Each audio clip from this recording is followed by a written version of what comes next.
如果係香港啊，如果係香港嘅 case，你有一日開 TVB 嘅時候望到。Now is the time to seize control of your destiny and to unleash the prosperous and glorious future. 哇！特朗普呼籲大家起義啦，係時候香港人民嚇，你哋幾代人嘅呢個血汗唔係白費嘅，唔係即係你哋要捉緊呢次嘅機會咧嚟去爭取你哋嘅自由。咁係20支導彈打落阿習近平度死咗，跟住就要起義啦，香港人放三寶。而家都可能打埋阿李家超啦，咁香港人起唔起義啊？咁其實呢個係一個賭局嚟嘅，即係喺一個咁高壓嘅環境底下，人民會唔會選擇係喺面對住咁大嘅一個屠殺嘅風險之後出嚟嘅咧？我覺得呢個係好決定到以後會有幾多類似 action 嘅行動出現。因為如果我哋過往咧睇翻一個美國嘅民主轉型嘅範式咧，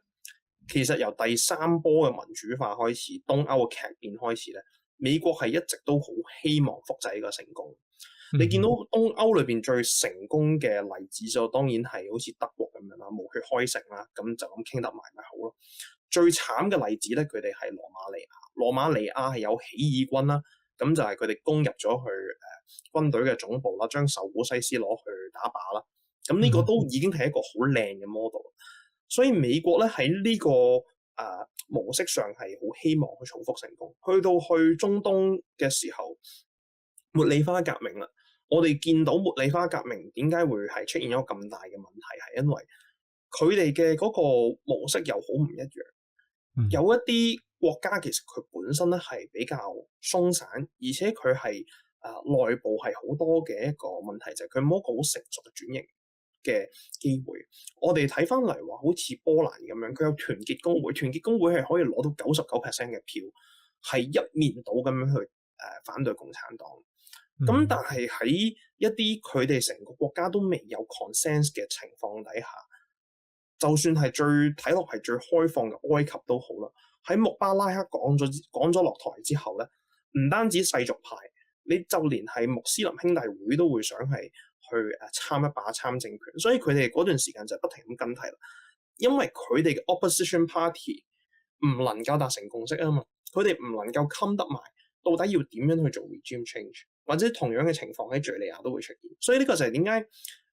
嗰個範式喺中東嘅時候唔 work， 但係而家個情況咧就係咧，美國就想再將呢一個嘅情況再複製嘅時候，作一啲微調啦。好啦，咁如果我哋去推一個係有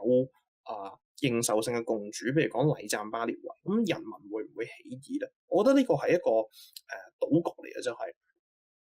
而家咧以色列唔單止係淨係去針對緊軍政單位，再嚟咧就係佢哋將嗰個打擊嘅重心放咗喺一啲當初喺今年年初啦嚇，舊年年尾嘅示威嘅鎮壓主力，就係嗰啲巴基嗰啲民兵、巴基民兵同埋係IRGC 革命衛隊身上，咁就希望用呢個方法咧，到最後就係令到民眾去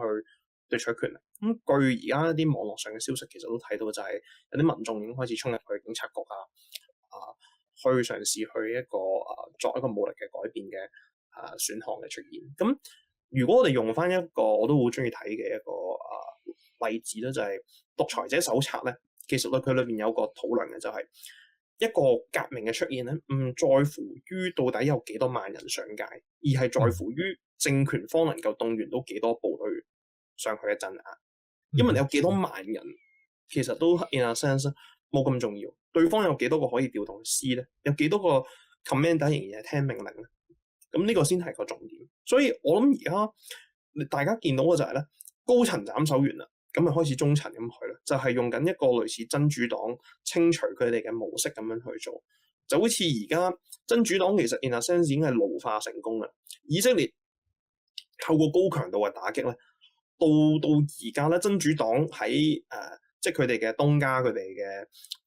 金主伊朗被打擊之後咧，係冇再出任何強烈聲明啊，甚至都係好溫順咁就係我哋強烈譴責，即係一班最好戰嘅一班人係俾以色列不停咁樣去打擊殲滅到係已經變咗幾乎係溫和派上台。我諗呢個就係以色列或者美國嘅盤算。Justin。咁我同阿 Louis 嘅睇法大致相同，咁但係我就覺得其實而家今次即係佢嗌話 regime change， 其實未必係今次呢個 strike 嘅主要原因。因為點解咧？即係我之前都講過，美軍佢哋個 operation tempo 大概係差唔多由計劃開始到實行，差唔多4到5個月。咁但係今次你見到其實係我英文就叫 uncharacteristically early， 即係非常規性地提早咗。咁就有2個可能性嘅，一個就係佢哋籌謀已久啦，which 其實即係佢哋由伊朗拉啲航母去委內瑞拉做呢樣嘢，你就知道其實佢哋唔係即係嗰陣時，即係喺嗰陣時仲未有呢個計劃嘅，係啦。咁第二個可能性就係佢哋有一個好珍貴嘅時機，就係咁就啱啦。以色列啱啱發現咗，喂，哈梅內伊佢哋成堆人喺埋一齊，我哋炸佢啦，係啦。咁就喺呢個情況下面，我覺得美國係為咗去 export 呢樣嘢而去即係參與呢次嘅進攻。咁佢係啦，咁所以佢雖然話佢係想做 regime change， 實際上佢可能淨係有一個淨係想去 exploit 呢個時機去除掉佢嘅一個即係地緣政治上嘅一個 opposition。咁老實講，你掹走咗佢。你大範圍打擊去癱瘓伊朗個執政能力咧，其實對美國最直接嘅利益就係其實癱瘓緊一個中國嘅盟友。萬事都係離唔開中國嘅。係啊，伊朗而家咁亂晒坑咧，就算美國佢冇諗住話要重新建立一個穩定嘅政權都好，點都好，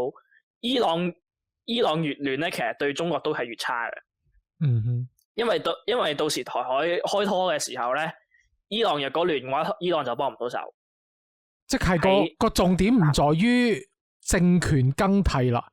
而係搞亂中國嘅一個盟友，令到中國進退失據。呢個就可以係啦，呢個係另外一個睇法，係啦，就係啊，即係有句嘢講啦，中俄伊朗北韓四個國家係邪有軸心嚟噶嘛。咁你